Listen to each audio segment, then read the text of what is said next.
आप देख रहे हैं हमारा बहुत ही खास कार्यक्रम इतिहास के पन्ने मेरी नजर से।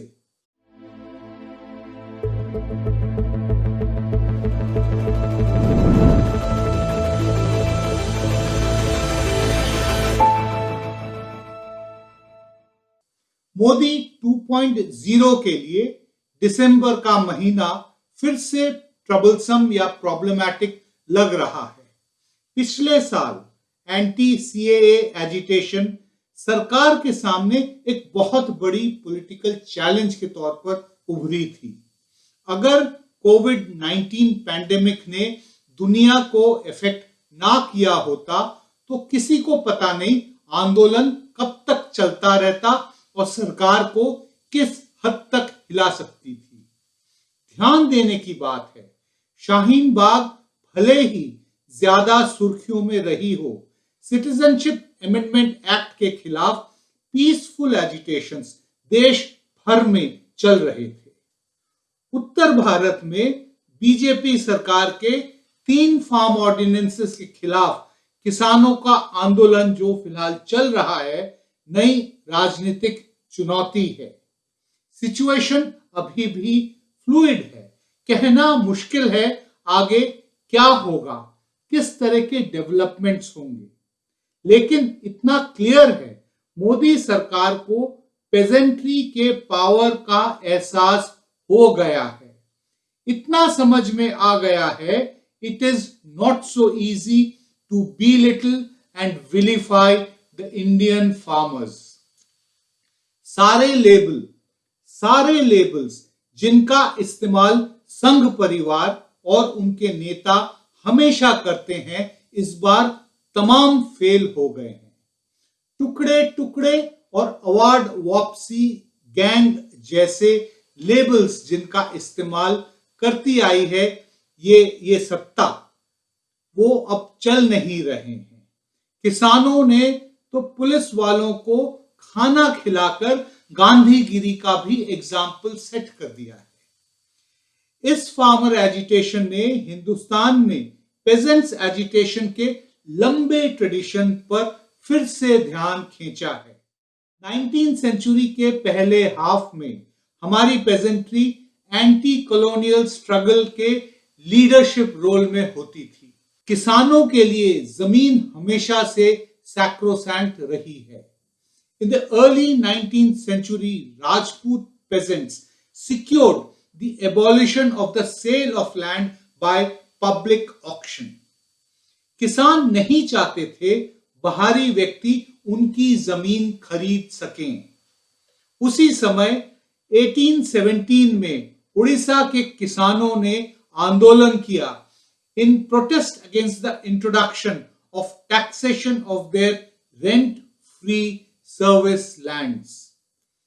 1820s के दशक में पूना के किसानों ने रेवेन्यू लॉज में परिवर्तन के खिलाफ आंदोलन किया।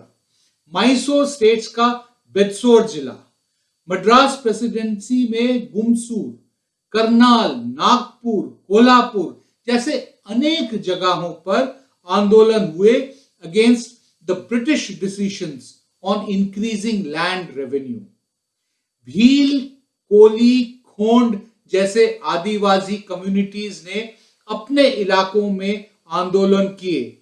It ultimately led to the first major tribal peasants agitation in the Santhal Parganas in 1855 and 1856। 20वीं शताब्दी आते आते रेगुलर किसान आंदोलन राजनीतिक यथार्थ बन चुके थे।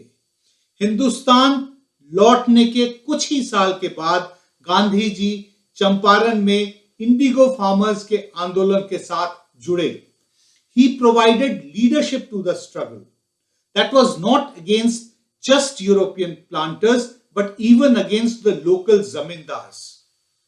पिछले कुछ साल से बीजेपी के नेता, खास तौर से प्रधानमंत्री नरेंद्र मोदी लगातार कोशिश कर रहे हैं कि सरदार पटेल की लेगेसी को अप्रोप्रिएट किस तरह से कर सकते हैं।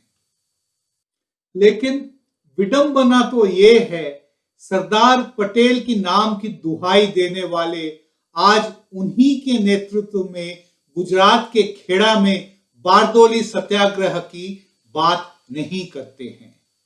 बॉम्बे प्रेसिडेंसी की सरकार ने लैंड रेवेन्यू में 30% इंक्रीज किया था एक ही झटके में। 1928 में किसान नाराज हुए and they decided to withhold payment. उसके बावजूद सरकार ने उनके रिप्रेजेंटेटिव्स के साथ कोई बातचीत करनी नहीं शुरू की। तब जाकर उन्होंने सरदार पटेल को जाके बोला कि हम चाहते हैं कि आप हमारी लीडरशिप को लीजिए, हमको लीड करिए। सरदार साहब ब्लंट स्पीकिंग करते थे।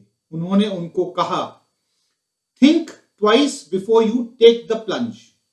Do not derive comfort from the feeling that you have, as your leader, a fighter like me. Forget me and forget my companions. Fight if you feel that you must resist oppression and injustice. जो चेहरे दिल्ली के चारों तरफ दिखाई दिए, सब determined थे, because they felt it was necessary to resist oppression and injustice. They were also against hasty promulgation of laws without any consultation with any of the stakeholders. हर कदम पर सरदार पटेल ने आंदोलनकारियों से पूछा, Are you willing to face hardships and face the brunt of the colonial anger? आजादी के बाद भी किसान आंदोलनों का सिलसिला चलता रहा। पहले अंग्रेज सरकार और लोकल जमींदारों के खिलाफ एजिटेशन होते थे, अब स्वाधीन भारत में सरकार के पॉलिसीज के खिलाफ एजिटेशंस होती हैं। बीजेपी सरकार के जून 5 के 3 फार्म ऑर्डिनेंसेस के खिलाफ protests they force us to recall the farmers agitation of 1988। अक्टूबर 1988 में दिल्ली में एक सप्ताह लंबा आंदोलन ने शहर को क्रिपल करके रख दिया था। साथ ही राजीव गांधी सरकार की लेजिटिमेसी बहुत अंडरमाइन हुई थी। 25 अक्टूबर 1988 से लटियंस दिल्ली एक विशाल जन समुद्र में बदल गया था। अंदाजन 5 लाख से भी ज्यादा किसान राजपथ के बोट क्लब ग्राउंड्स पर उसको अपना लेजर ग्राउंड बना लिया था। हिंदुस्तान की एलीट के लिए ये एक नॉवेल और नर्व रैकिंग एक्सपीरियंस था। गांव देहात से उठकर चला आया था शहर में। ट्रैक्टर्स, ट्रॉलीज, कार्ट्स, चारपाई, हुक्का एंड कुकिंग अंगीठीज। उस समय की एक न्यूज रिपोर्ट ने विविडली सिचुएशन को डिस्क्राइब किया था।